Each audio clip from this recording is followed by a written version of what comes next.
স্বপ্ন সত্যি হয়েছে অভিনেত্রী ইয়ামি গৌতমের। কিছুদিন আগে মুক্তি পেয়েছে দক্ষিণী অভিনেত্রী ইয়ামি গৌতমের আর্টিকেল 370।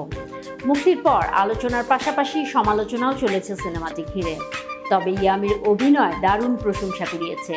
শুধু ভারতীয় দর্শক নয়, বিশ্বের অন্যান্য দেশের ভক্তরাও মুগ্ধতা প্রকাশ করেছেন, যা সিনেমাটি মুক্তির 50 দিন পার হলেও চলমান রয়েছে।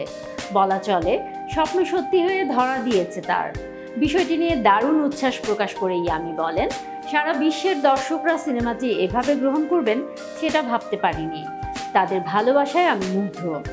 ইয়ামি আরও বলেন, আর্টিকেল মুক্তির 50 দিন পরও সবার ভালোবাসা আগের মতোই পাচ্ছি। এখন প্রেক্ষাগৃহের পাশাপাশি ওটিটির দর্শকরাও প্রতিক্রিয়া জানাচ্ছেন। দীর্ঘদিন মনের ভেতর লালন করা স্বপ্ন সত্যি হয়েছে। এতক্ষণ বার্তা বৈঠকের সাথে থাকার জন্য ধন্যবাদ। নতুন নতুন তথ্য ও সংবাদ পেতে বার্তা বৈঠকের ফেসবুক পেজ ও ইউটিউব চ্যানেলের সাথেই থাকুন।